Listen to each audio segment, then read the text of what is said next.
రాజకీయ నాయకులకు ముందు చూపు ఉండాలి. అధికారంలో ఉన్న వాళ్లకు అది మరింత ఎక్కువగా ఉండాలి. వరుస ఎన్నికల్లో గెలిచినంత మాత్రాన చిరకాలం అధికారంలో ఉంటారని కాదు. ఇలా అంచనా వేయకపోవడం వల్లే మూడోసారి కేసీఆర్ తెలంగాణలో అధికారానికి దూరమయ్యారు. 2014-2018 ఎన్నికల్లో వరుసగా విజయాలు సాధించి 2023 ఎన్నికల్లో కూడా హ్యాట్రిక్ సాధిస్తానని ధీమాతో బోల్తా పడ్డారు. అప్పట్లో కేసీఆర్ ముఖ్యమంత్రిగా ఉన్నప్పుడు కాంగ్రెస్ పార్టీని చీల్చి చెండాడాడు. అయితే బీజేపీ విషయంలో ఆ స్థాయిలో దూకుడు చూపించలేకపోయాడు. చివరికి మోడీతో పెట్టుకుని కొలువితో తాగొక్కున్నాడు. రాజకీయాలలో కేసీఆర్ అపర చాణక్యుడని చాలా మంది అంటారు.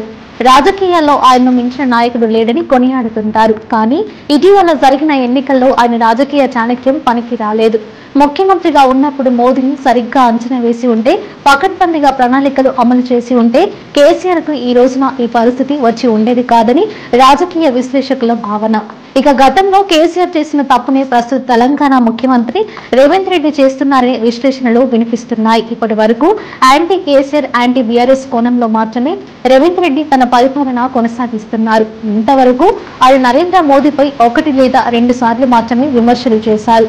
పార్లమెంటు ఎన్నికలకు నోటిఫికేషన్ విడుదల అయినప్పటికీ రేవంత్ రెడ్డి ఇంతవరకు యాంటీ మోదీ కోణంలో ప్రచారం చేయలేదు. దీనివల్ల జరిగే నష్టం ఏ స్థాయిలో ఉంటుందో కళ్ల ముందు కేసీఆర్ రూపంలో సజీవ సాక్ష్యం కనిపిస్తూనే ఉంది.